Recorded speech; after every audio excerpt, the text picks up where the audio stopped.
फिर से सेवा जोहार। मेरे साथ है प्रवीण ध्रुवे जी और मैं गुणमाना गणतंत्र पार्टी छिंदवाड़ा से जिला अध्यक्ष। गुणमाना गणतंत्र पार्टी ने लोकसभा प्रत्याशी के रूप में अभी मुझे प्रत्याशी बनाया है और जिसको लेकर छिंदवाड़ा जिले में पूरी गुणमाना आंदोलन के साथियों के साथ, बहुजन मूवमेंट के साथ मिलकर मैंने कल ही नामांकन पत्र दाखिल किया और एक चैलेंज हमने यहाँ पर आज लिया कि छिंदवाड़ा की जो पावन धरा है, जहाँ पर कानपुर के, बंगाल के, बाहर के लोगों ने आके 45 साल तक यहाँ पर राज किया और वर्तमान समय में सांसद नकुल नाथ जी जो और कमलनाथ जी जो बड़े बड़े डंका पीट रहे हैं कि आदिवासियों के लिए हमने छिंदवाड़ा जिले के अंदर बहुत विकास किया है, बहुत दिन रात आदिवासियों ने हमें वोट देके जिताया है पूरे।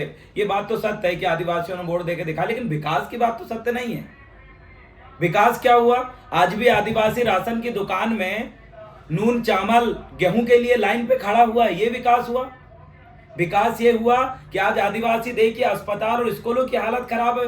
किस चीज के विकास की बात कर रहे हैं? आदिवासियों के संस्कृति संरक्षण के लिए इन्होंने आदिवासियों के एक भी महापुरुषों की बड़ी प्रतिमा यहां पर नहीं लगवाई 45 साल से। न ही आदिवासी बोली भाषा के लिए कभी संसद भवन में, विधानसभा में कभी आवाज नहीं उठाया गया। ये विकास की आप बात कर रहे हैं? ये छिंदवाड़ा जिला यहाँ मूल निवासियों का राज है, लेकिन कानपुर और बंगाल के लोग आके राज कर रहे हैं। इस चीज का विरोध करने के लिए और साथ में आके छिंदवाड़ा की जनता ने हमें चुना है, प्रत्याशी के रूप में चुना है। छिंदवाड़ा पांडुरना के आदिवासी जो है उनकी आर्थिक विकास आप देख लीजिए। ये कमलनाथ जी की विगत 45 साल के अंदर जो संपत्ति है 45 गुना बढ़ गई है, लेकिन पर कैपिटल आय, प्रति व्यक्ति आय यहाँ के आदिवासियों की क्या 45% पहुंची 45 साल में? आप देख लीजिए।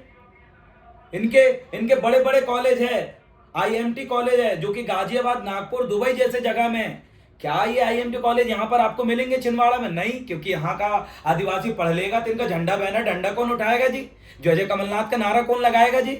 लेकिन नहीं, यहाँ के लोगों को न पढ़ना है। आर्थिक रूप से पूरे बाहर के इन्होंने अपने पूंजीपतियों साथियों को लाकर बसाया। छिंदवाड़ा के अंदर एक भी बड़ी दुकान, एक भी बड़ा ठेकेदार, एक भी बड़ा स्कूल आदिवासी नहीं, एक भी कॉलेज आदिवासी नहीं। कौन सा विकास इन्होंने किया जी? आदिवासी यहाँ पर कहाँ जाते हैं काम करने के लिए? होशंगाबाद, नरसिंहपुर जाते हैं। आदिवासी जा रहे हैं बाहर, पलायन हो रहे हैं। बड़े बड़े भूमाफियाओं को पालने का काम यहाँ की कांग्रेस और भाजपा की सरकार ने करी है। सांसद नकुल नाथ जी और कमलनाथ जी ने करे हैं। इनके नेता जो अभी बीजेपी में गए उनकी संपत्ति आप चेक कर लीजिए। जिनके पास आज से 45 साल बाद 5 एकड़ 2 एकड़ जमीन नहीं थी, खाली हाथ कटोरा लेके आए थे, आज वो 1000 2000 एकड़ जमीन के मालिक है। और जब इनके पीछे ईडी और सीडी के जब जांच बैठने लगी तो इधर उधर भागने लगे, कांग्रेस से बीजेपी में जाने लगे। जितने लोग कांग्रेस से बीजेपी में गए सबके पीछे भाजपा सरकार लगी हुई है। ये वही लुटेरे हैं जिनने आदिवासियों को 45 साल तक लूटा। और आज क्या स्थिति है आदिवासियों की आप देख लीजिए।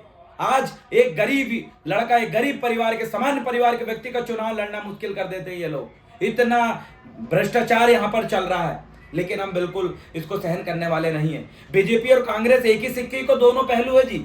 इनके जो आका है अडानी है, दोनों के आका अडानी है।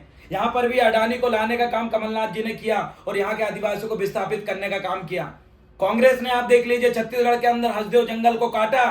कहाँ के लिए? ऑस्ट्रेलिया में बिजली पहुंचाने के लिए। पूरा जंगल काटने का काम कांग्रेस की सरकार ने करी और छिंदवाड़ा में भी अडानी को लाने वाले कमलनाथ जी है।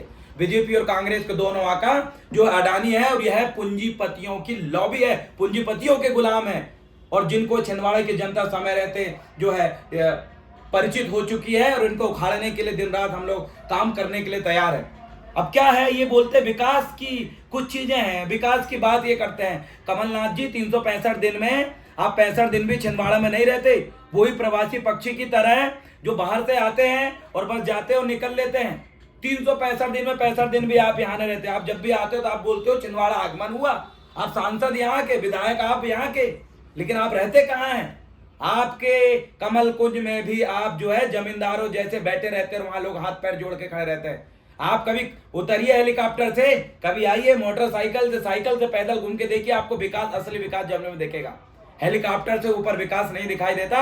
विकास देखने के लिए फटी चप्पल पहन के देखिए एक बार, तब आदिवासियों का विकास आपको पता चलेगा। उनकी झोपड़ी में रोक के देखिए, तब आपको विकास पता चलेगा। आप एसी में रहने वाले लोग, बड़े बड़े भोजन करने वाले लोग, बड़े बड़े अस्पताल में इलाज कराने वाले लोग, कभी सरकारी अस्पताल में इलाज कराए कमलनाथ जी आपने? बीजेपी के वरिष्ठ नेता ने कभी सरकारी अस्पताल में इलाज करा? आइए जिला स्तर पे देखिए, आप ब्लॉक स्तर पे जो अस्पताल बने उनकी हालत देखिए, आपके बच्चों को पहुंचा के देखिए, वो सरकारी स्कूल जो आदिवासी क्षेत्रों में बने, आपको विकास पता चलेगा। आपने सिर्फ विनाश किया है, और ये विनाश आदिवासियों ने देखा, यहाँ के छिंदवाड़ा के एसटी एससी ओबीसी और धार्मिक अल्पसंख्यकों ने देखा। जो बीजेपी आज शासन में रहकर कर रही है, वही आपने छिंदवाड़ा में भी भाजपा जैसे काम करके दिखाया है। ये भूमि कमलनाथ की भूमि नहीं है, ये भूमि पातालकोट का आई रावण की भूमि है, ये भूमि देवगढ़ की चंडीदाई की भूमि है, ये जो भूमि है रैनीगढ़ के हमारे खंडेराई पैन की भूमि है, ये भूमि हमारे छिंदवाड़ा के मुठुआ पैन की भूमि है। और इस भूमि में हम मूल निवासियों का राज रहेगा और हमारी संस्कृति हम जिंदा रखेंगे। इसलिए हम आपको बताना चाहते हैं, इस बार लोकसभा चुनाव के अंदर कांग्रेस के यहां से उखाड़ के फेंकेंगे और बीजेपी का यहां पर पैर जमने नहीं देंगे। इसलिए हम लगातार काम करते रहेंगे और गुणमाना गणतंत्र पार्टी दादा हीरा सिंह मरकाम जी का जो मिशन है उसको हम पूरा करेंगे। यही काम बीजेपी ने करी जब राजा महाराजा शंकर था, जिनको तोप के सामने बांध के उड़ा दिया गया। उनको महाराजा थे, 52गढ़ के महाराजा थे, लेकिन आरएसएस राजा शंकर शाह करने के लिए इन्होंने जो है आरएसएस नाम उसका रखा, राजा शंकर शाह यूनिवर्सिटी रखा, जबकि इनको रखना था महाराजा शंकर शाह यूनिवर्सिटी। लेकिन आरएसएस को प्रमोट करने के लिए यूनिवर्सिटी का नाम ऐसे आपने रखा। हम देख रहे हैं और अब हम समझ चुके हैं। अब आपका बोरिया बिस्तर बांधने का समय आ चुका है, आपकी जड़ें उखाड़ के फेंकने का समय आ चुका है। अब छिंदवाड़ा का मूल निवासी, छिंदवाड़ा का आदिवासी छिंदवाड़ा में राज करेगा, क्योंकि हमारे महान पुरखों ने कहा था मावा नाटे मावा राज। गोंडी में चिल्लाया था, ये गोंडी भाषा में है, हमारे क्षेत्र में, हमारे गांव में, हमारे जिले में हमारा राज, मावा नाटे मावा राज। जय गोंडवाना गणतंत्र पार्टी। इतना कहकर मैं अपनी बात को विराम दूंगा। बहुत बहुत धन्यवाद। सेवा जोहार। लोकसभा प्रत्याशी, लोकसभा क्षेत्र क्रमांक 16 छिंदवाड़ा पांडुरना, गोंडवाना गणतंत्र पार्टी। धन्यवाद।